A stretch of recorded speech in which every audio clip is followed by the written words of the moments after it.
All right. Hello, hello, hello. How is everyone? You all okay? Fine, thank you, John. Yeah. Very good. How are We are you? about to have a very, very fun drawing from history workshop. And I can tell you that because I know what's in it. And I've had a lot of fun putting this workshop together. So it is going to be very fun. And so I would like to welcome all of you to Drawing from History. I'd like to welcome all of you to the workshop. And I would like all of you to get ready for some drawing and for some art history. So last week was very fun, wasn't it? Because we learned about an artist that we haven't really focused very much on in the past. We've been doing drawing from history for over 2 years now, and we'd never done a workshop on Sir Peter Paul Rubens. So last week was the first one. And we looked at quite a range of things relating to Sir Peter Paul Rubens. We looked at 2 of his early works, and we discussed a lot about his background, about his literary education, about where his father was from, about where his mother was from, and a little bit about his education. And then we looked at this painting after having looked at one of his very early portraits. Now, today we're going to actually look a bit more at his artistic training and the artists who actually trained him. So the first 3 slides today are going to be paintings by 3 of Rubens's teachers, his 3 main teachers who taught him during his first Antwerp period. Rubens was a Flemish artist. He was a Flemish painter. He was a native of Antwerp, although he wasn't actually born in Antwerp. He was actually born in Flanders. We mentioned last week that because his father had a Calvinist leaning or a Calvinistic bent, and because of that, added to his father's public role as an alderman and a lawyer, there were social implications for that in Antwerp, and so he had to move away. And Rubens was born in 1577 in Germany. He was raised in Westphalia in Germany. I don't know if I'm pronouncing that correctly. Maybe one of the German-speaking people could correct me. But then he, settles in Antwerp at a young age of about 11 when his mum returns and brings the family back to Antwerp, and he's then educated, given a literary education, and then he's given an education in painting. So we're going to look at some of his first influences today in his artistic training, and then we're going to look at some of the influences which impacted and impressed on Rubens when he left Antwerp and went to Italy. So we're accelerating now. We're putting our foot down, so to speak, now, and we're traveling with Rubens into Italy, which is going to be incredibly fun. And so let us begin. And while you're drawing from the first slide, which is a painting by Rubens's first teacher, I'm going to give you a proper introduction to today's workshop and a brief recap, and so that we pick up properly from where we left off last week. Okay, so I now want to put on a mute just so that we don't get any of that inadvertent background noise, which can sometimes be amusing, but might distract you if you're drawing and trying to listen to the history. So welcome to part 2. Rubens, Peter Paul Rubens, Dynamic Eclecticism, part 2. So as I mentioned, he was born Sir Peter Paul Rubens. He wasn't born Sir Peter Paul Rubens, he was just born Peter Paul Rubens. He became a Sir later on. Two of the great monarchs of Europe, Charles I and Philip IV, both knighted Rubens later on when he was the primary painter of Europe. So he's born in 1577 in Westphalia, as I mentioned already, in Germany. He grew up in Germany until he was 11. When his father died, his mother brought Peter Paul with his siblings back to Antwerp in 1587. So when he's 10 or 11 years old, he would become, well, he is the greatest, most celebrated and most influential painter of the Flemish School of the 17th century. He's a key figure in Baroque painting and the visual culture of the Catholic Reformation. Just giving you an idea or painting a broad picture, which will give you a sense of Rubens's place in history as an artist and the cultural, the historical cultural events and eras which he is mainly associated with, because that will help you understand more about the practical or the practical significance of his work and why he was influential, the practical significance of his work at the time, so what it meant to the people at the time, and why he painted in the way that he did and why he chose his subject matter. So with the Catholic Reformation is one of those cultural moments, one of those historical cultural events, eras in history, really, which had a big impact on the arts.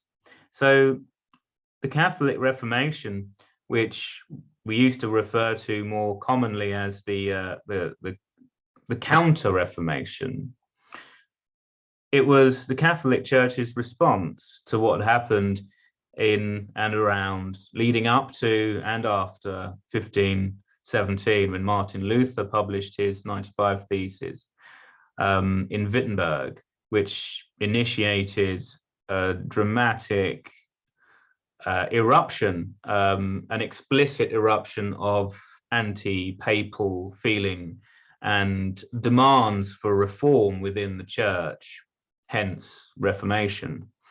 Catholic Reformation really came to a head at the Council of Trent. And that's an important event, and it didn't take place on one day. It took place over a number of years in the middle of the 16th century. So during the High Renaissance, during the very, very High Renaissance, or late Renaissance, really, starts off in 1543 and it comes to a culmination in 1563. And that event had a big impact on not just Rubens, but his teachers. And that's why I'm bringing it up today, because at the moment we are looking at a painting by Rubens's first teacher. Not his first teacher, but his first painting teacher, because obviously he was first taught by his teachers at a school of Latin, where he would have been given a humanistic literary education, which would have centered around the Latin language and the classic texts, which were written in the Latin language. So this is by Tobias Verhaecht, and he is Rubens's first teacher. And this is an alpine landscape. Verhaecht specialized, you'll be able to correct me if I'm pronouncing this wrong, if you're Flemish or German or Dutch, and feel free to. But I love this painting actually, because it shows the sentiment in Antwerp by art, or that was felt by artists who were receptive to what was happening in Italy. There's a great Northern Renaissance tradition.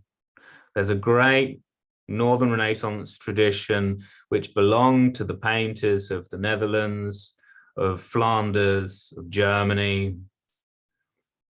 There's a fantastic artistic heritage that pertains to the North during the late Middle Ages into the Renaissance and High Renaissance. The Italian Mannerists made a big impact on the artists of the North, and this can really be detected in this amazing landscape. You can see the Mannerism in this phantasmagorical composition with these landscapes that are so elevated. There's a sense of the sense of the writhing earth building itself out of the ground. And there's a tremendous sense of distance. And this is the sort of manneristic landscape which Verhaecht was actually sought after for. He hadn't only worked in Antwerp, he also traveled in Italy. And he was, you know, specialized. He really specialized in landscapes. Okay. So that's one way in which Italian culture and developments in Italian art impacted artists of the north, including in Flanders. And that what's happening in Italy in this time is to a great extent connected to the Catholic Reformation and the rejuvenation of Catholic imagery, as well as a revival and a reevaluation of Catholic doctrine and religious practice. So that's the Catholic Reformation and the impact that it had on the arts, or, you know, part of the impact that it had on the culture. And the rejuvenation of the arts was a big part of the reformative program within Catholicism in the 16th century. Okay. One other thing that we touched on last week was how Rubens became one of Europe's dominant painters during an age of discovery. So this is also an era of discovery, of revolution in the arts and sciences. And by arts and sciences, I don't mean painting and the craft traditions. The arts and sciences, to classical ears, mean technology, actually. The arts and sciences refer to up until the Age of Enlightenment, and during the Age of Enlightenment, the arts and sciences are technological advancement in the way that external things can be made to enhance and assist human beings in their daily life. So agricultural devices, technological devices, and also transportable luxury like pocket watches. We saw last week that beautiful little portrait of the young man who was possibly a geographer or an astronomer or a mathematician. He had a pocket watch. This is an aspect of the time of Rubens. And, you know, we've listed the Catholic Reformation, we've heard about the Council of Trent, and we've heard about the Protestant Reformation as well. Another cultural attribute of this time in the early 17th century, late 16th century, early 17th century, is this revolution in the arts and sciences, whereby individuals with wealth can purchase items of personal luxury, which, you know, you would have had personal luxury items during the Middle Ages and during the Renaissance, for example, like one of these leather pen cases. You know, these are kind of like luxury items for a Renaissance scribe, or an expensive handmade item that would have taken hours to make by a leather worker for a, you know, someone like Domenico Ghirlandaio to carry his quills in. Okay, so you had stuff like that, but it was different by Rubens's time because things were more technologically advanced. So the sort of mechanics and the mechanics and dynamics of little pieces of metal work, like the pocket watch and that sort of thing, the timepiece, the mechanical timepiece. So this was an aspect of that time, and also new ways of generating wealth. So there was a real disruption, to an extent, a disruption to the fiscal hegemony of the aristocrats, of the noble caste, of the noble elite, of the landed aristocracy, because global commerce and global trade, or international, not more than global by that point, not global, but, you know, the age of discovery brought international trade across continents. And so that meant that the merchant class could really ascend financially, and that would disrupt the fiscal grip, and to an extent the political power the undisputed political power of the aristocracy. So that's another historical, cultural aspect of this era. Okay, so this age of discovery. And also movement of people. You can, the Romans, the Vikings, the Greeks, they were civilizations who moved across great distances by sea and by land. But the speed of which that can take place and the number of people moving around Europe was expanded because of new ways of travel, because of post. There were postal carriages, which were a new mode of transport, or a more efficient mode of transport, and also with more trade meant that there was more seafaring. And so people had more opportunities to travel. There was also a real necessity to travel if you were an artist, especially if you were an artist from Antwerp, because there was a kind of craze about Italian art in Antwerp at this time. A lot of Italian influence in Antwerp and in Flanders in general, and lots of Italian traders and noblemen active within Antwerp. And so they had brought a lot of influence with them. Now, last week, we mentioned about how Rubens was a key or central figure in the development of genre painting, and that he incorporated landscapes into his genre paintings, and also was a pioneer of landscape in and of itself as its own subject. If you go to the National Gallery in London, and I'm sure if you go elsewhere in other collections which have a number of Rubens paintings, you'll see a landscape painted by Rubens. And he did a lot in elevating the recognition, or enhancing or broadening the recognition of the landscape painting during his career. And that may have something to do with his first teacher, Verhaecht. Okay, so all of his works, I'm talking about Rubens, all of his works emphasize sensuality of the flesh, okay, to a far lesser extent his landscapes, okay, but the luminosity and dynamism of his landscapes and his figurative compositions are really something that is really something that characterize his work. His genre paintings are highly theatrical and intensely dramatic. Okay, he doesn't have the level of poetic subtlety of his great student Van Dyck, who we looked at in the previous series, and he doesn't have his level of emotional sensitivity. Rubens is, however, or was, however, influenced by everything.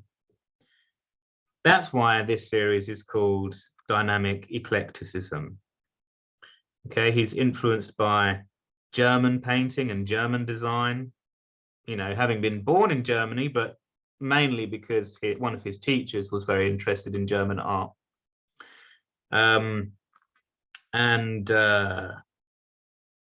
His artistic education exposed him to a lot of different influences within European art and tradition, from classical antiquity to the Renaissance and post-Renaissance. We also touched on his literary education, which he had until he was 13. And so that gives him a constant interdisciplinary approach. And we saw that in his portrait last week, and in his early genre painting, The Judgment of Paris, which was the intro screen for today's workshop. Okay, so there, what we looked at last week. So his teachers, we're looking currently at a painting by Tobias Verhaecht. He did have a family connection with Rubens. As you can see, Verhaecht's dates, he was born in 1561, he died in 1631. Had a family connection to Rubens. He specialized in landscapes. He was heavily influenced by Mannerism. And that shows in the color here and in the composition. I mentioned earlier the phantasmagorical composition in this painting here. We've got figures in movement. These men are hunting. He's got a hawk in his right hand, that little horseman on the right, and the man further to the left, still in the right-hand corner of the painting, charging. He's got a boar spear. That spear would be for hunting wild boar, and he's got his little dogs as well. Oh, and there are a few dogs down there on that bridge. And there's a boat. There's a man on a horse.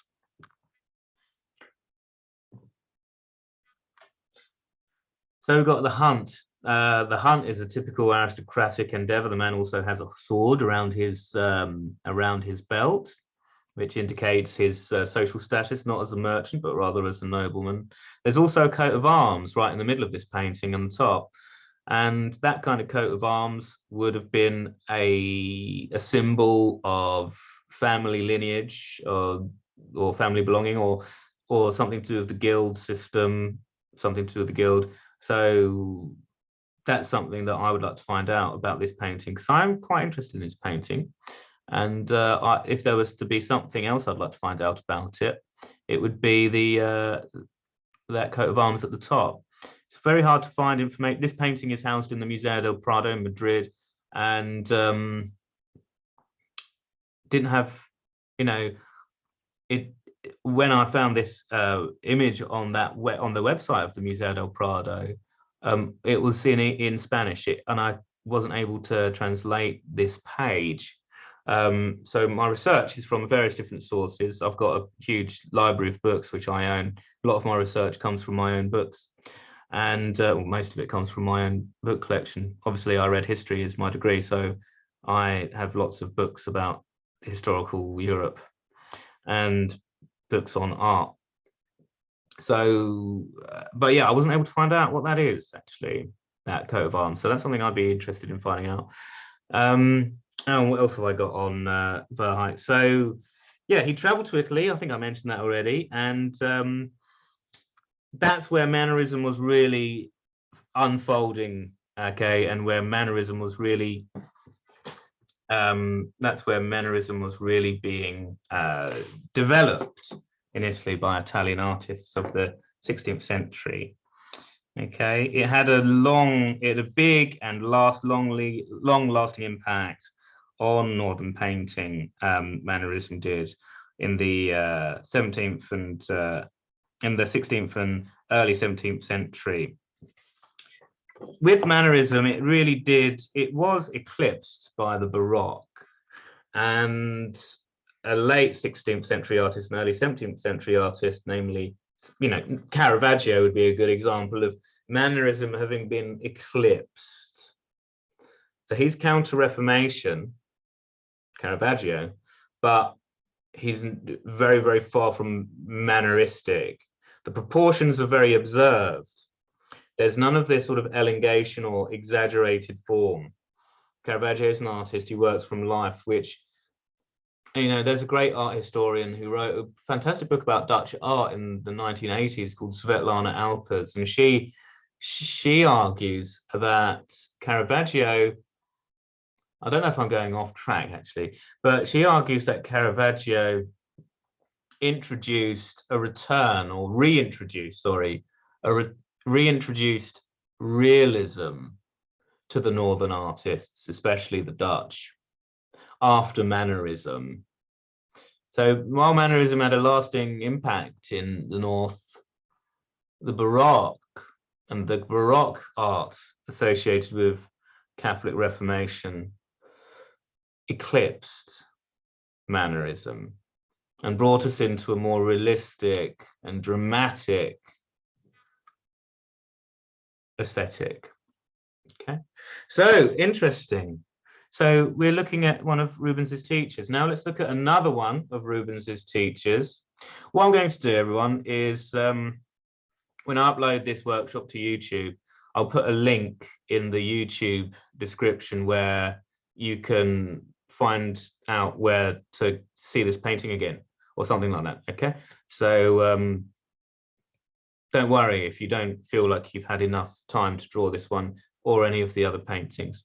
Okay, I'm sure you want to move on by now anyway, because I've been waffling on for ages. So here we go. Look, We've got another amazing painting by Rubens' second painter. As I mentioned, Verhaecht was a landscape specialist. Now, Adam van Noort didn't specialize in landscapes, and that is quite possibly why Rubens wanted to change workshops, wanted to move on to a different workshop which had a different focus. Now, this is a very, very Italian influenced painting. In its colors, it's very manneristic as well, in the figures, in the movement of the figures. This painting is actually in the Rubens house. It's quite nice how one of Rubens's teachers' small paintings is actually housed in the Rubens house in Antwerp, Rubens's studio in Antwerp, which I've never been to and must go to. So here we clearly have an adoration of the Magi, painted around the turn of the 17th century by Adam van Noort, who was Rubens's second teacher. Now, van Noort was born in 1561 and he died in 1641. He actually died in the same year as Rubens. So he lived to the age of 90. It's a very, very, very good age for anyone. But for the 17th century, it's astonishing. So let's think. So Rubens studied under Adam van Noort in the 1590s.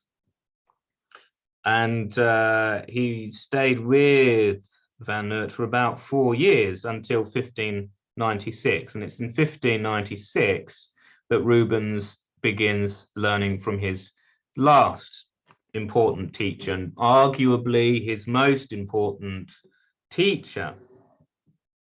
Okay, so he starts learning from Adam van Noort, his second teacher, at some point in the 1590s, probably around 1592, and he was training under Tobias Verhaecht, you know, from around 1592. Okay, so we're still in the 1590s. We've got Rubens' second teacher, and he is primarily a genre painter and portraitist. So more of what Rubens was really interested in. Okay, so he'd been educated in Latin. He'd gone to a Latin school until he was 13, where he was taught Latin and classics. And genre painting was what would really, you know, more directly and explicitly harmonize with his literary background, with his educated background in classics and in Latin. He loves stories, he loves the classics, he loves mythology. Landscape isn't really going to fulfill an interest in telling these narratives. You could paint landscapes that relate to narratives, but to have a landscape which really tells the story with figures and with action and with drama and with which centers upon a narrative, that is a genre painting, even if it's situated within a landscape or not. If the main point of the painting is a narrative, whether it's a mythological scene, whether it's a historical battle, or just a historical event, or if it's a Christian narrative, that is a genre painting.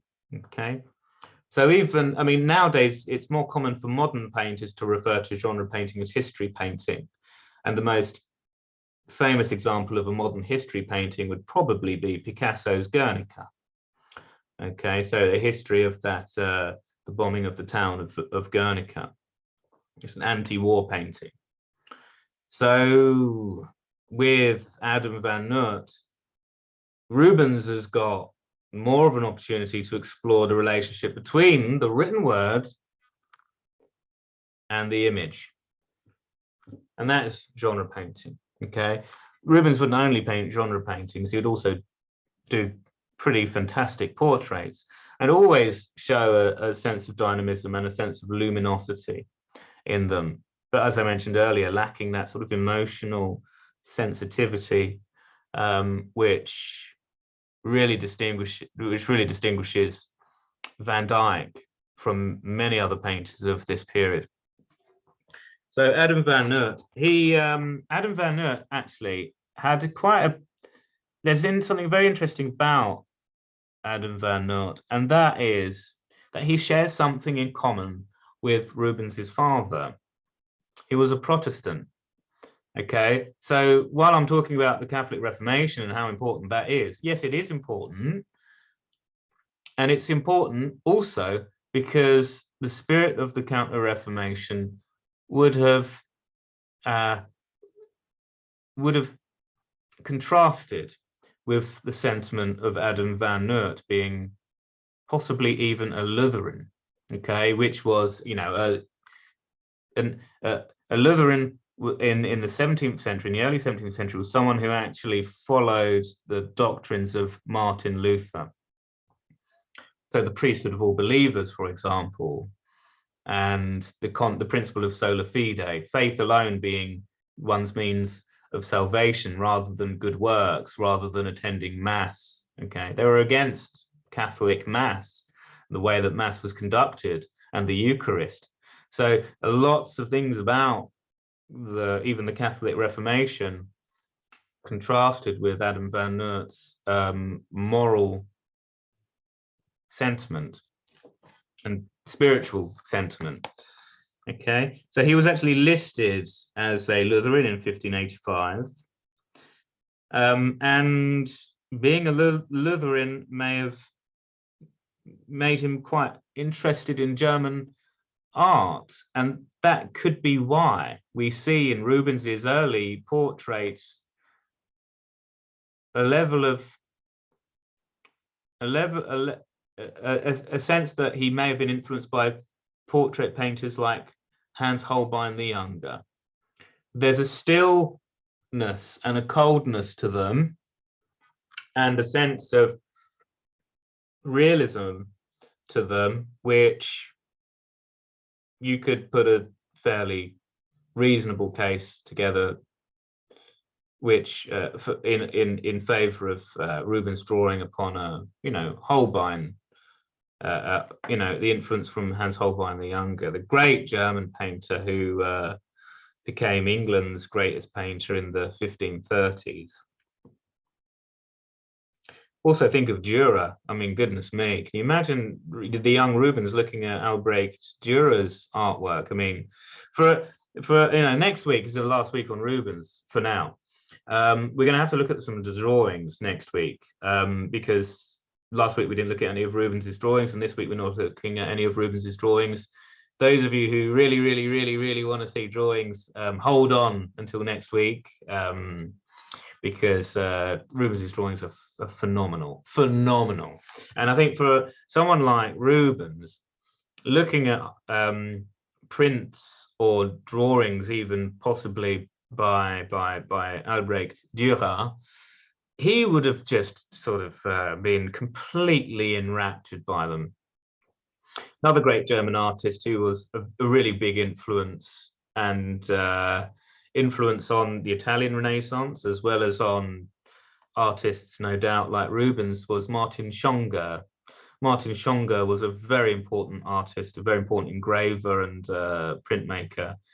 And these prints would have been very important in the workshops of artists in Antwerp, because artistic training in the 17th century had evolved. I'm someone who is, you know, I'm interested in the art. I'm interested in the making of the art and drawing. Obviously, you can see in my workshop all of the sort of materials for painting and drawing, and my draftsman's table. I'm always sitting there drawing, and I'm always, you know, so I've got. But the artistic training is something that really interests me, and there was a significant development in artistic training from the area that I focus most on, which is the 15th century in Italy, and the early 17th century late 16th century, early 17th century in the northern countries. And the importance of the printed image was very important in this time, more than it would have been in the 15th century in Italy, although it was important. So even Michelangelo studied the prints of Martin Schonger, for example, because Ghirlandaio encouraged him to study from Martin Schonger. There would have been a folio of Germanic prints in lots of the Florentine workshops in the 15th century, but by the 17th century, the ability to amass a far greater collection, a far wider and broader collection, would have meant that students of art and apprentices would have had far more to draw from. And that probably contributed to Rubens's own eclecticism. Okay, so Germanic influences, Italian influences, the moral and cultural climate within Mannerism and the Catholic Reformation, and then the encroaching Baroque aesthetic, which is very influenced by Caravaggio and his dramatic use of light and dark. This is a fantastic time to be an artist, I think. Living now is great. But if I had a time machine, I would go back for the reasons I've been listing. and I'm sure quite a few of you as well. And you're here, aren't you? You're here at Drawing from History. So I'm sure there's something about the past. There's something about the hearing about it and having the Drawing from History workshop, which is all about and aims at making the past something that can actually be felt and experienced. Probably probably nurture or feeds that sort of impulse, that longing. So yeah, I would definitely go back. So Adam van Noort, Rubens' second teacher. Okay, what else have I got on him? Education. I spoke about that. Yeah, it's this kind of training, copying lots of things, including the German prints and German design, would have really enabled Rubens's genius to flourish through absorbing various different models from everywhere, all types of work of art, and morphing them into his own morphing them for his own artistic purposes. He would copy things. Rubens would really copy things. We'll see that next week when we look at some of the drawings, okay? But Rubens was given a great deal of freedom through copying so much. It's quite remarkable. We'll look at that more next week. So now, Otto van Veen. This is a fantastic slide, isn't it? What I'll do is I'll just make my own image smaller so that you can see both pictures. So incredible, really. Otto van Veen has been totally... Otto van Veen is an incredibly interesting figure in the history of art. Unfortunately, he has been eclipsed. I've used that phrase to describe the effect that Caravaggio and the Baroque had on Mannerism. Rubens had a similar effect on Van Veen. So Van Veen was a very important northern Mannerist painter in Antwerp in the second half of the 16th century and the opening decades of the 17th century. He was a remarkable genre painter. I haven't selected one of his genre paintings for this slide, but he was a genre painter. He was an author. He was a humanist, academic, and intellectual. He was a portraitist, but mainly a genre painter. he ran a very, very important workshop in Antwerp, and that workshop included his own daughter. And the painting on the left is by Otto van Veen. The painting on the right is of Otto van Veen, painted by his daughter. And she was obviously a very precocious artist, and she was trained by her father and painted a fabulous portrait of him.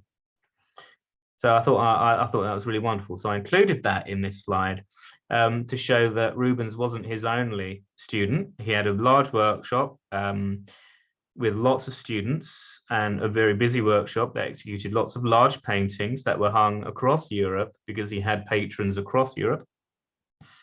And that large workshop included his daughter for a time, where she was trained and came of age and was an artist herself in her own right. So on the left, we have Madonna and Child by Otto van Veen. And you can see an explicit Catholic, very traditional Catholic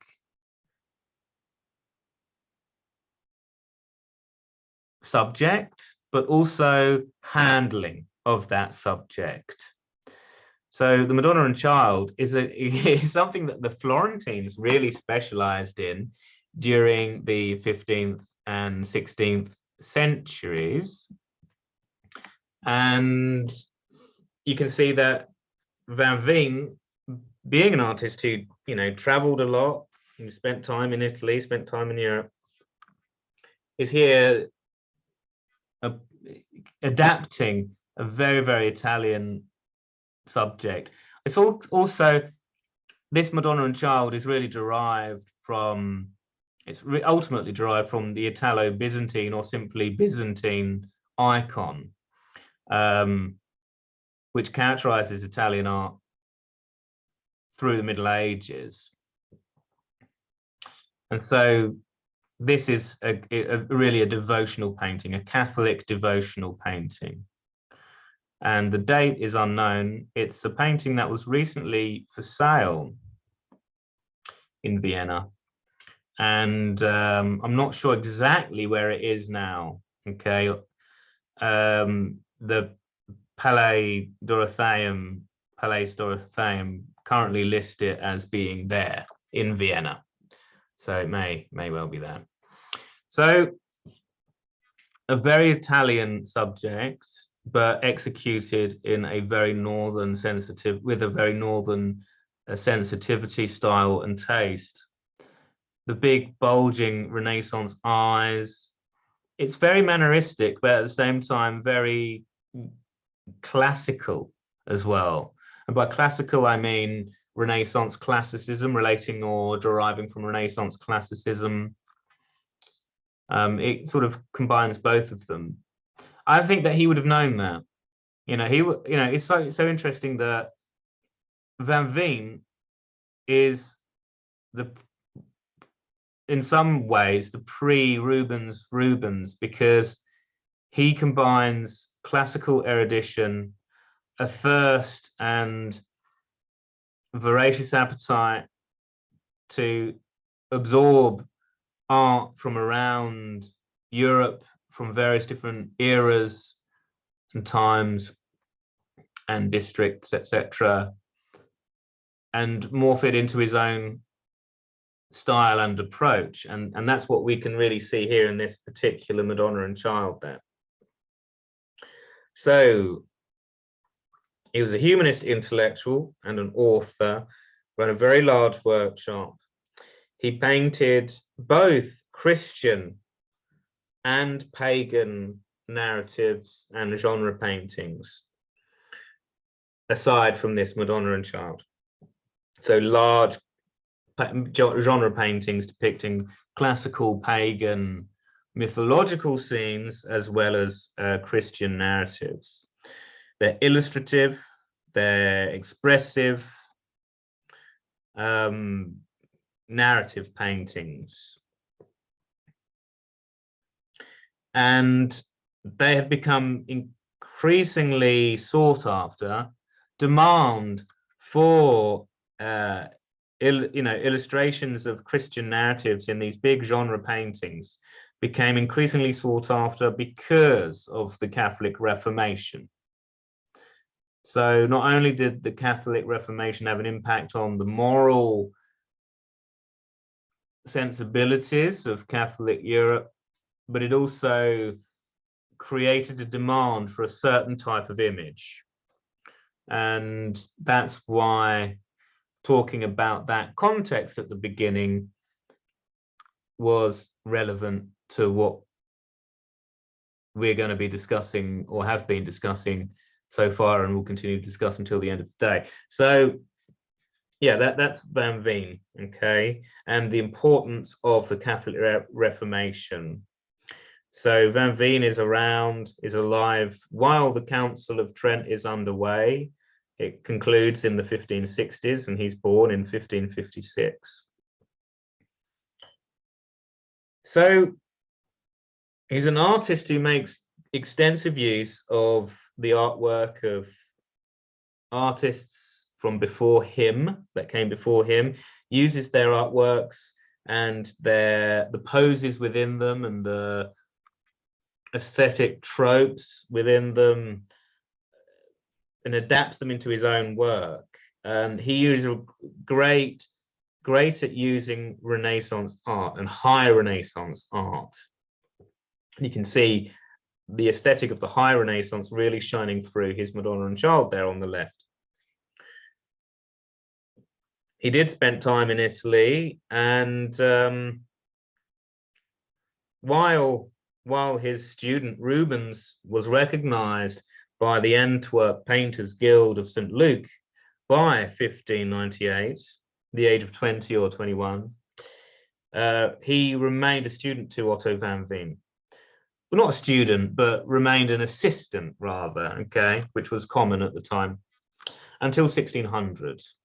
Okay, so while Rubens was recognized as a master artist who could establish an independent workshop of his own, he remained in Van Veen's workshop for a further 2 years until 1600, which is when he left for Rome. In those years between even from the 1597 onwards up until 1600, it's a really interesting 3 years in Rubens's life and for his work, because he starts to experiment and paint in quite an independent way, but would show the influence of his teachers while doing that. Okay, so he painted some interesting and ambitious paintings during these years before leaving in 1600 for Rome. So here on the left, we have Otto van Veen's Madonna and Child, which is an example of him drawing from high Renaissance models and making them his own by morphing them into what he wanted to do. That little Christ holding a necklace of beads, it's quite significant. Maybe if we think about the number of beads between the 2 pairs of finger and thumb on Christ's hand. And then we have on the right, we've got this beautiful portrait of the artist Otto van Veen by his daughter Gertruida van Veen. So now what we're going to do is we're going to move on to Rubens. We've looked at 3 of Rubens's teachers.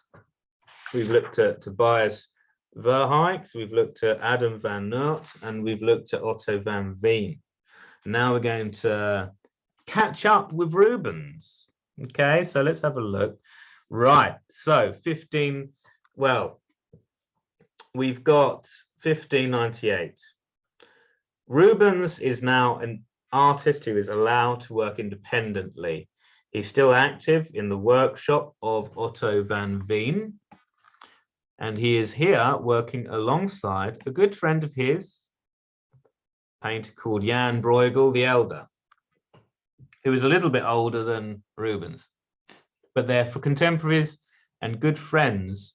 And there's a beautiful portrait of Jan Bruegel with his family painted by Rubens actually, which I'd encourage you to look up. It's got Jan Bruegel with his beautiful top hat on, actually. So here, what we got, this is amazing. This is a proper genre painting by the young Peter Paul Rubens at the age of 19 or 20. Probably 20. And we've got the Battle of the Amazons. We're really going to change topic now, because now we're really going to start talking about mythology. Been talking about 17th century, 16th and the 17th century, Europe. Now we're going to start talking about classical mythology, because we can't really talk about this painting without talking about classical mythology.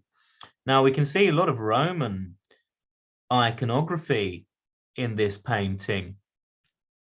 Look at that eagle and that eagle within a wreath on those two standards fairly close to the horizon in this painting, just to the left of that bridge.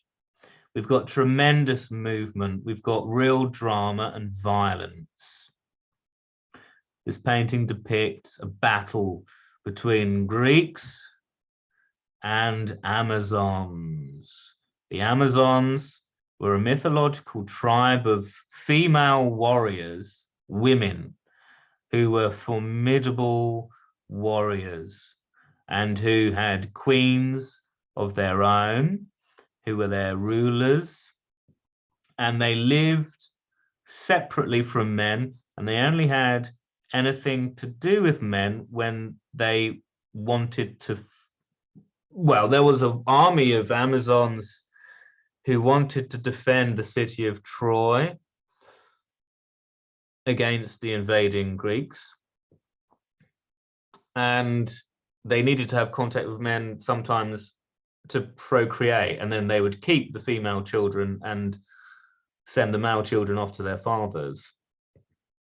So the Amazons are really our ancient imagination grappling with the conflict between the sexes, the struggle between the sexes. I think that the mythology of the Amazons is our ancient imagination trying to, exploring archetypes of womanhood and the struggle between the sexes. So here we can see Rubens showing an interest in the mythology of the Amazons and the Battle of the Amazons. Now, the Battle of the Amazons is something which is depicted quite often in ancient Greek art and Roman art, not so much in the Renaissance. Pagan imagery in the Renaissance is increasingly popular throughout the 15th century. Well, if you think about very, very, very early Renaissance artwork, not necessarily painting, but sculpture and painting, we have Nicola Pisano and Giovanni Pisano in the 1200s and early 1300s. Giovanni Pisano, I think, was alive into the early 1300s. And they take classical sculpture and pagan images and sort of integrate that into a pulpit for Pisa Cathedral, for example. So the pulpit for Pisa's baptistry has got a Venus Anadyomene on it by Nicola Pisano, and on Giovanni Pisano's pulpit he has a really, really, really amazing, there's a Hercules in Giovanni Pisano's pulpit. You can see Hercules in this painting, and I think it's quite clear where Hercules is. What we'll do in a moment is take a closer look at the main figures and then take another closer look at some of the other main figures. And while I'm talking about this painting, okay? So the Battle of the Amazons, this is certainly within the genre painting category, okay? It's a battle painting, and a battle painting is a kind of history painting. This is a mythological historical battle painting topic of the Battle of the Amazons, popular in Greek and Roman antiquity, not so popular in the Renaissance, although Renaissance artists from the Pisano family onwards would use pagan imagery. This isn't one of the pagan themes or stories which was popular during the Renaissance. Okay, so Venus, in the sleeping Venus, or Venus Anadyomene, was more common. Titian did a beautiful Venus Anadyomene, and Botticelli probably has the most famous Birth of Venus painting. So pagan imagery is important during the Renaissance proper, but not so much the Battle of the Amazons. Interestingly, it shows, this painting does, it shows the scholarly influence of both his literary education, but also his training under Otto van Veen. This type of genre painting, this incredibly dynamic, electrifyingly dynamic, violently dramatic painting, looking at horses, looking at weaponry, looking at figures grappling with each other. It shows both his classical education, but also the humanistic and intellectual influence of Otto van Veen. Because what he's doing here is he is really adapting his classical learning and his eclectic response to various different artworks from the past. He's adapting all of that into this painting. So he was trained by 3 versatile painters, but Van Veen would have taught him how to use high Renaissance, classical, Mannerist examples and adapt them into his own compositions. During his training, he would have studied casts, he would have drawn from casts and models of important works of art, studying the prints also of Raphael drawings, the designs by Raphael, and also Raphael's cartoons. In this painting, he's really showing dynamic, violent drama, including the nude figure, including horses and armor and weaponry and standards. Okay, so very, very inspired by artists like Raphael and Leonardo da Vinci. One of the most famous drawings of the Renaissance was Leonardo da Vinci's Battle of Anghiari. And Rubens would have seen prints of that. When he went to Florence, he actually saw it and copied it. And, you know, even as an artist who no longer really needed to copy any artwork for his education, would do so because of the feeling of creative necessity to copy an artwork. And he did that from Michelangelo and from Leonardo when he visited Florence. So Raphael has an antecedent as well, because we have in the Vatican a huge fresco depicting a battle by Raphael with horseback, you know, with men on horseback. And we have that battle seen by Leonardo as well, the Battle of Anghiari. So he would have seen prints of those artworks. There's a clear use of a certain classical sculpture called the Laocoon in this painting. Now, this is very interesting. I'm going to move our view closer in to the figures in this painting now, and we're going to make the image full screen. There. So here we can see in the foreground some really amazing figures. I love that. We have a dead Amazon, and she's an archer. She's got a quiver of arrows.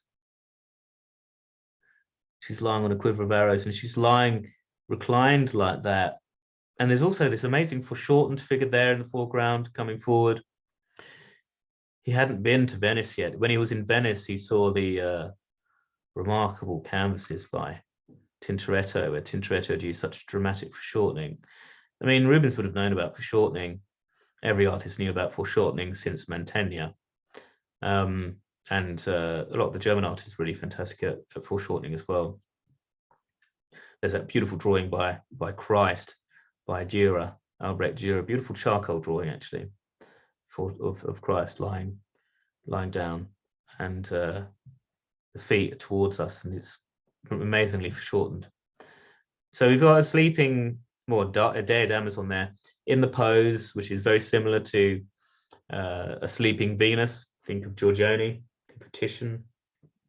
You'd have been aware of these even at this point, and he would have been aware most certainly of Leonardo and Raphael, because his teachers knew about these artists and would have had prints of their artworks. There would have also been models of the Laocoon, and there would have been models of the Laocoon all over Europe by this point. And you've got Hercules in the middle there, wrestling with two Amazons. And why is Hercules in there? Well, we'll come to that. We'll come to that. But that Hercules figure is based on a classical sculpture, the Laocoon. Laocoon and his sons. In 1506, the Laocoon was excavated just outside of this, just in a suburb of Rome. And Rubens would have been very familiar with that sculpture, would have drawn lots of copies of it. There would have been engravings and prints of drawings and designs based on the Laocoon as well. There are lots of nude figures in this painting, or semi-nude figures, and nude women. So if you think about the naked woman in the foreground lying down like that, very reminiscent of Giorgione, as I said, the sleeping Venus, but also of Ariadne. Okay, so the sleeping Ariadne. Okay. So here we have Greeks. The Greeks are battling the Amazons. And this would have been a really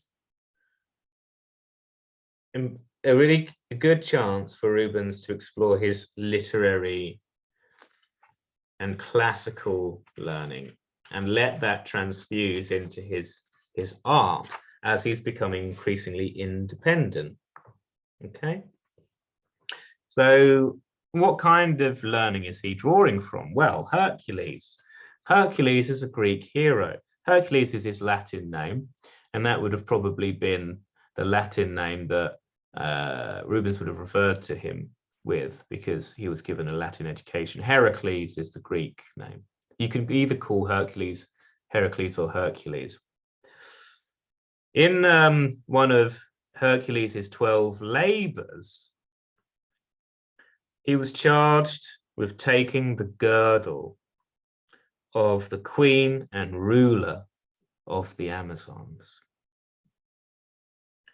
Hippolyte. She was the queen of the Amazons. He had to do a battle with her, and he slayed her. Okay, so Hercules actually killed the queen of the Amazons. So that's one encounter between a Greek hero and an Amazon, and that's what Rubens is depicting here. Hercules wasn't the only Greek hero, semi god-like being to kill an Amazon. Achilles also killed one. He killed another Amazon queen, in fact. It was Penthesilea. Okay, Penthesilea was the Amazon queen who led an army of Amazons against the Greeks at Troy. So the Trojan War was the invasion of Troy by the Achaean Greeks, which is recounted in the Iliad. So when Achilles fought her, Penthesilea, she actually killed him. She actually killed Achilles. But then Zeus revived him, and then Achilles killed her. And he was completely and utterly appalled with himself after having killed her. and he was overcome with shame and regret because he'd killed a great warrior who had been great enough herself to kill him. So this is how the Greek imagination in ancient times was very, very sophisticated, actually. This is our ancient imagination. And the myth of Achilles being killed by an Amazon, the queen of the Amazons, speaks of the formidable female archetype. And we mustn't forget that a lot of the primary values, ethical values of Hellenism, now we have 4 cardinal virtues. We've got justice, temperance, prudence, and justice, courage, temperance, and prudence. Okay, and justice and wisdom or prudence, these are personified as female, as woman, in the Greek imagination and in Greek art. And the Amazons seem to personify or to enable a literary or imaginative exploration of the female archetype, the formidable female archetype, the warrior woman, the woman who has a propensity or the archetypal figure of woman, not necessarily a woman, but an abstract concept of woman, which has a struggle with the masculine, and that manifesting in the story of Achilles being defeated by an Amazon speaks of the complexity of that imagining, of that dynamic between the sexes in the ancient imagination, the ancient Greek imagination, very much our ancient imagination, as descendants of Hellenes, as we all are. Okay, so I think that's fascinating, because Achilles in the Iliad is this undefeatable warrior who has a weakness, obviously, but to have been defeated in battle by a woman when no mortal man could, defeat Achilles.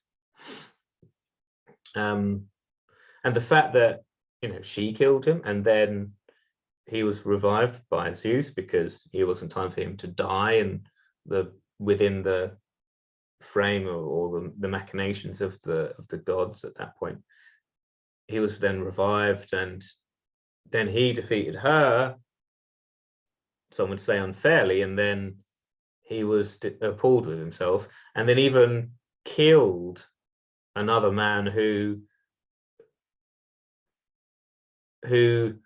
belittled him for showing such remorse at having killed the queen of the Amazons.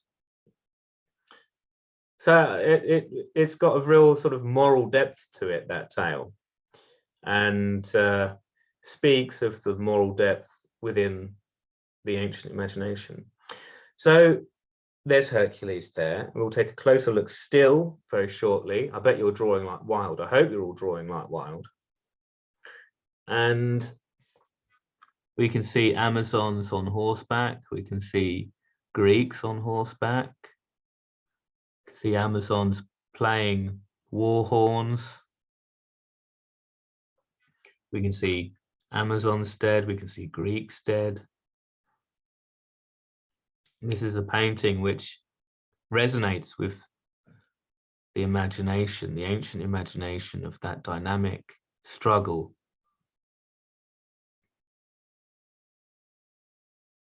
between the Amazon woman and the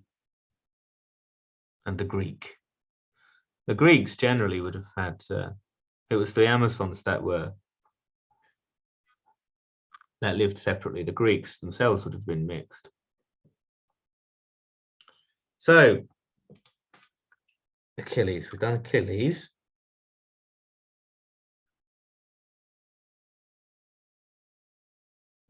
Yeah, so the Hercules there, we spoke about the Laocoon, didn't we? It's the Hercules is adopting not really the pose of, it actually kind of is the pose of that left arm down in that way, gripping onto the chest of the Amazon, and his right arm behind him and being raised and the dynamic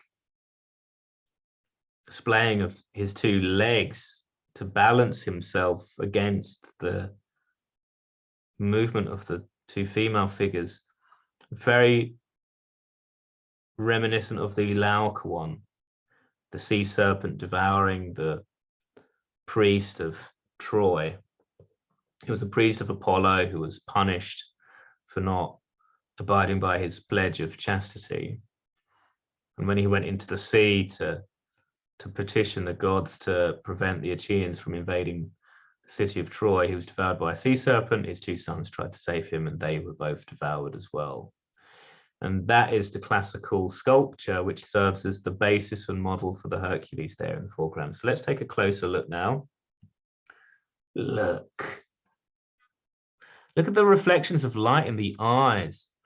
This is Rubens really pushing his craft as far as he can and getting some things slightly peculiar, like the shoulder on that Amazon, for example.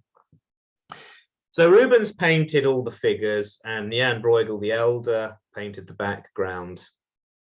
So this is a collaborative painting done very much in a way that shows the influence of Otto van Veen. And Rubens is very much still in the workshop of Van Veen at this time.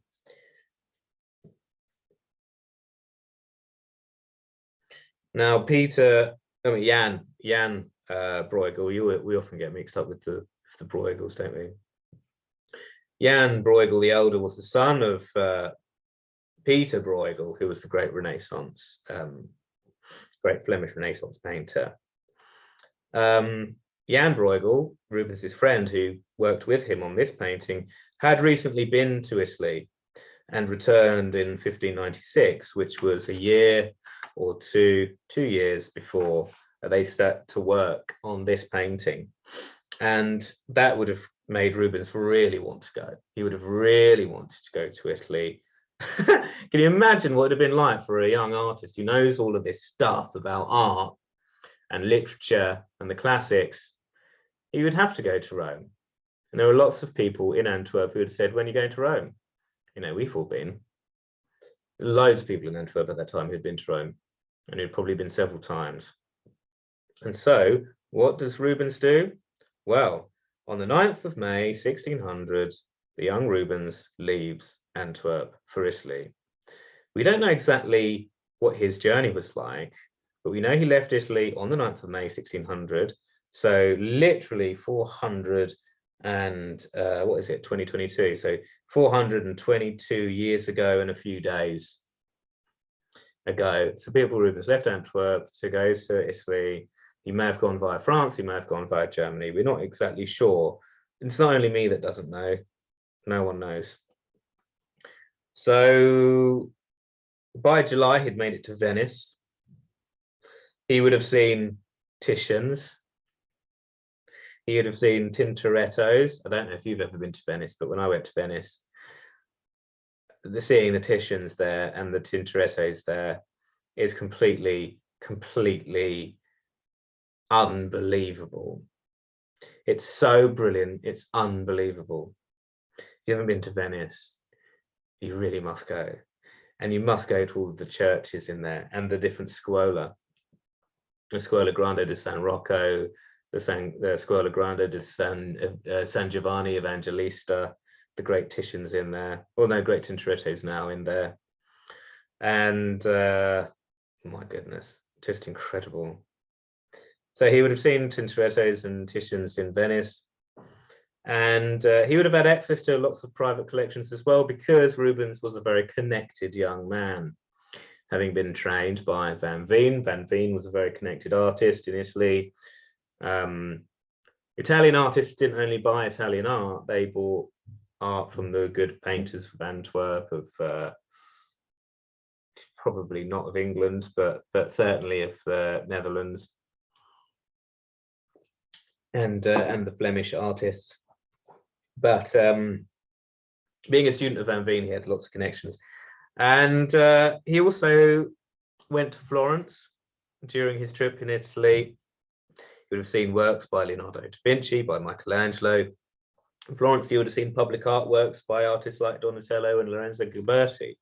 So you'd have really seen a tremendous amount of Renaissance and High Renaissance artwork in Florence, as well as the greatest school of painting, which is the Venetian school in Venice. So while in Venice, Rubens met the Duke of Mantua, Vincenzo Gonzaga.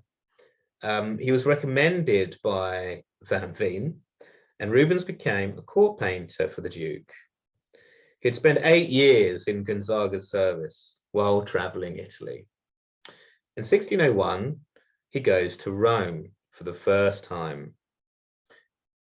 In 1601, art in Rome had been transformed, or there'd been a great moment in Roman painting.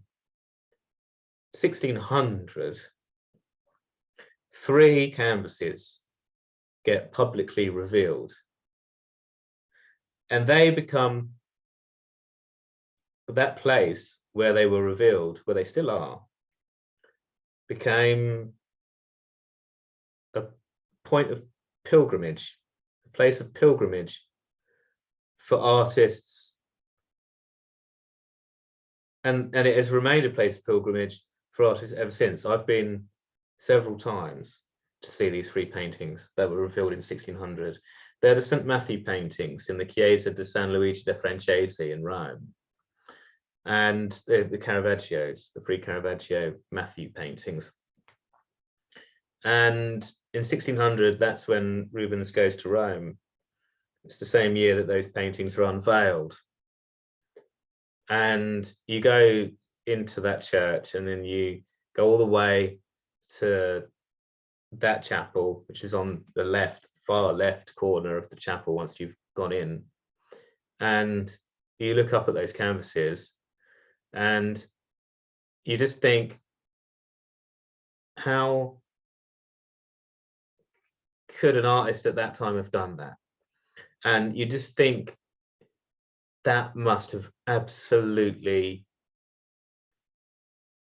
completely transformed how people saw the capability of painting, because they are so, it's like looking into a window of 17th century Rome. He painted what was really there as it was there, and gave the breath of now into the paintings. And that's not what this painting does. This is a fantasy. This is a manneristic fantasy. Caravaggio, there's no fantasy. It's real. It's a completely different story. And so how could a young artist at this age, a youngster, Rubens, he is a genius. He's an incredibly astonishing young man, incredibly gifted, incredibly intelligent.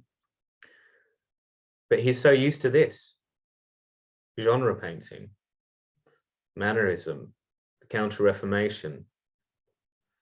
Caravaggio introduces an entirely new vision, and he assimilates that as well, because he was that good. Rubens really was that good, completely astonishing. Okay, so we ought to move on and look at what happened. Okay, tell you a bit more about what happened in Italy and what Rubens painted after having seen Caravaggio, just after it had been unveiled. So let's have a little look. That pose there is very much like the Discuri in Rome as well. Lots of these are referencing various different subjects in history. That looks like a Discuri. That is certainly the Laocoon, Ariadne or Sleeping Venus.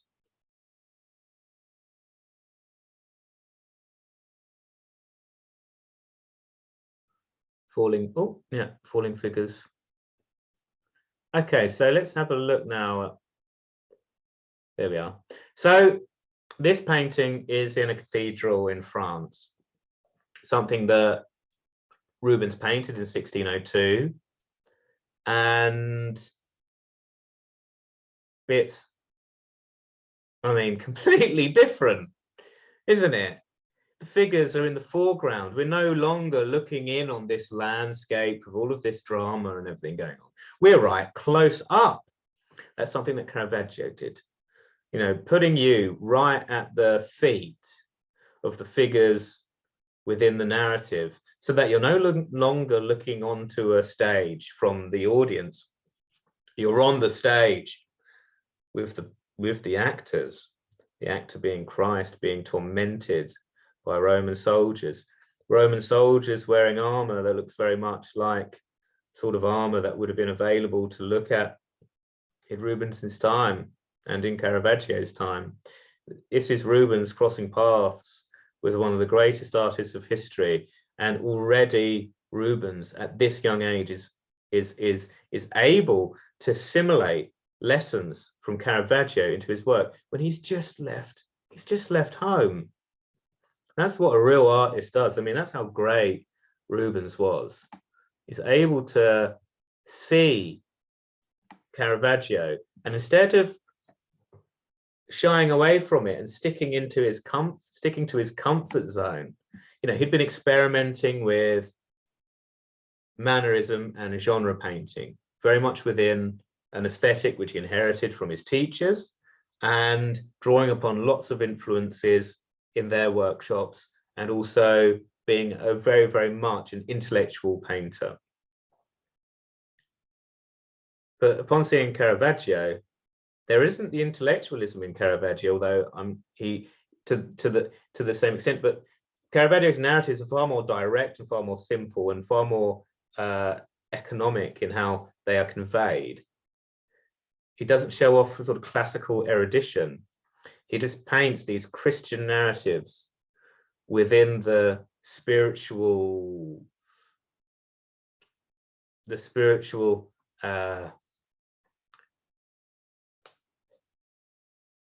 expressing the spiritual purposes and feeling of the Catholic Reformation. And that's totally different to what Rubens was doing and what he'd learned. And here he is really integrating what he'd seen in Venice and in Rome. You know, Titian's canvases where you see figures high up on staircases made a big impact on Rubens, and the Caravaggios in the Church of Louis the French, Chiesa di San Luigi de Francesi, made a big impact on Rubens. So there's one canvas in particular by Titian that comes to mind when I look at this painting. It's his Titian's Ecce Homo, where there's a staircase and there's movement going up the staircase. It's similar compositionally to Titian's Ecce Homo of the staircase, but then the figure in the foreground and the dramatic contrast of light and dark, and the pose of Christ and that intimacy we see with Christ, that is impacted by Caravaggio. Also, the light and dark of Tintetto. So it's a mixture of Venetian and Caravaggio. So Titian, Tintetto, and then Caravaggio, which he'd just seen. So this is a commission for the Duke, okay, for the Duke of Mantua, Vincenzo Gonzaga. It's the Tormenting of Christ from 1602. And you can see how Rubens is able to respond to in incredibly intelligent ways things that have made such a big impact on him in a very short space of time. This trip to Rome, this painting shows, is totally and immediately transformative. Okay. What time is it now? Okay. So a couple more minutes on this painting before we look at a close-up of, actually no, what I'm going to do is I'm going to do a close-up now. There. Okay, there we are. So there we got a much closer image for you to work on. Have you all enjoyed today? Yes, thank you. Good. What's been your favourite bit, Rian?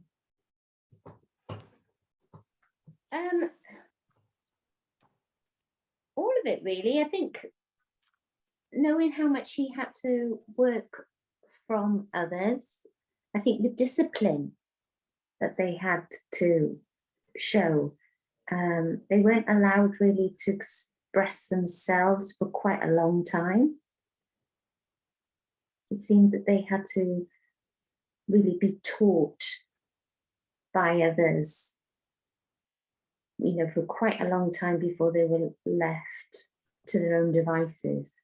But doesn't that give them far more freedom? Absolutely. In Yeah, the end, you know, that discipline is earned. I mean, you think of, yeah, I know what you mean, and I think you're right.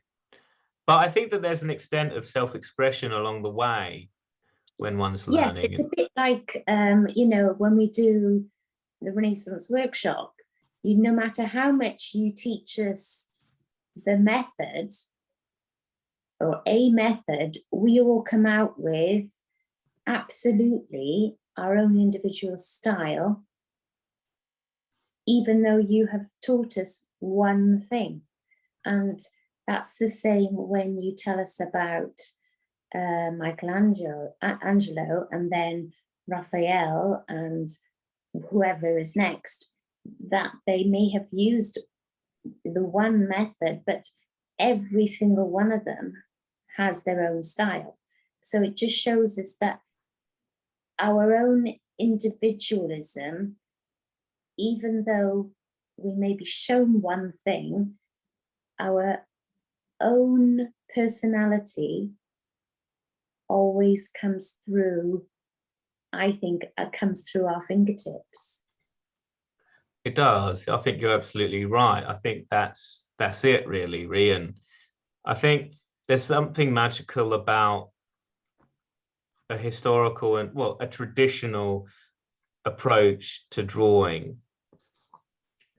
You can see that from Leonardo to Michelangelo to Raphael to Pontormo, they had the same basic approach to drawing. Not the same basic approach, but they followed the same principles of drawing, and they sought to establish the same things at the beginning of the drawing.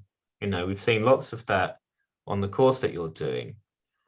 And you can see how that process, that historical process, facilitates an individual uniqueness to shine through, because it isn't so systematic. There is a formula, but it's a formula which is very flexible. And it's also an approach. It's an approach which has a formula, but in terms of the approach, it's an approach which expresses individual touch, and it's touch which makes a big difference in art. Yeah. And in drawing. It's touch, and everyone has a different pace. It's pace and touch and selection, but also everyone has a different line. People have to find their own line. Like Pontormo's line is different to Leonardo's line. If you look at a very close bit of a Leonardo drawing, if you look very closely at a small piece of a Leonardo drawing, you can discern Leonardo's line from any other artist's line. Everyone has their own line, and an approach to drawing which allows that uniqueness to remain visible is going to appear different in every individual. That's a very good thing, and it's because traditional drawing or historical drawing from the Renaissance there is a methodology, and there is a real theory behind it, and a practice and a scheme of practice within it and its transmission, but it affords for individuality to shine through it. Yeah, and it is that individuality that you can see, and I think even when you use a method, no matter, you know, how much a teacher may try and put the reins on you, you can always see that person's hand. Yeah. Because there is always that interpretation and that person's, I don't know, the muscle, maybe it's the muscle thing as well. You know, our muscles work differently. Yeah, and it shows in the touch and the line and the type of line. Yeah. And just our eye perception as well. You know, you can say to somebody, well, that looks like that, and somebody else will just, I can't see that. I just cannot see it that way. We see things slightly differently, don't we? Yeah. Like Martin's always saying that he finds it hard to see line, but he sees tone far more clearly. Yeah. Oh, you're such a wonderful group to work with, you know. Yes, it is lovely to hear everyone's comments and interpretations, and it is a very generous group, isn't it? Yeah. Absolutely. Yeah, I like what you say. I like what you say, Rian, about how these artists like Rubens had to really study and be trained for so long before they were able to really work independently. And I think today we've seen his independent creativity showing itself, and how even though he's looking at and observing pre-existing artworks, like here responding to Tintetto, Caravaggio and Titian. And in the previous painting, he's working independently, but working within a mold established by his teacher, Otto van Veen. You can see him beginning to really develop his own creative vision out of the things that he'd studied. Mm. And it's like jazz music, isn't it? I mean, if you listen to John Coltrane or Miles Davis, these remarkable musicians are only able to improvise in the way they did with such freedom because they've learned the scales and the modes and really practiced them repeatedly with immense discipline for such a long time. Yeah. It's discipline, isn't it? Yeah, absolutely. It's excellence through endeavor. Okay, so everybody, I think it's time to wrap things up, have some dinner, and yeah, start preparing next week's workshop. Hey, we're going to look at some drawings next week. We're going to look at some more of Rubens's great paintings, see what he got up to for the rest of his time in Italy and thereafter. And there will also be a three-part series on Rubens in the future. The next three-part series is going to be on the artist who had a big impact on this painting. It's going to be on Caravaggio, everyone. So next week is going to be the last in the series on Peter Paul Rubens. That would be Dynamic Eclecticism, part 3. And the week after that, we'll begin a new journey on Caravaggio. And I know who we're going to be doing after that as well, but you're going to have to wait and see. All right, everyone. Thank you very much. I hope you've all enjoyed today. Thank you. And that was really fun. I loved that workshop, and I had a lot of fun putting that together today. And I hope that that has left a really positive experience with you, and that you'll be back next week and the week after and the week after that. And yeah, thank you very much indeed. And I'll see you very soon. All right. So what I'll do now is I'll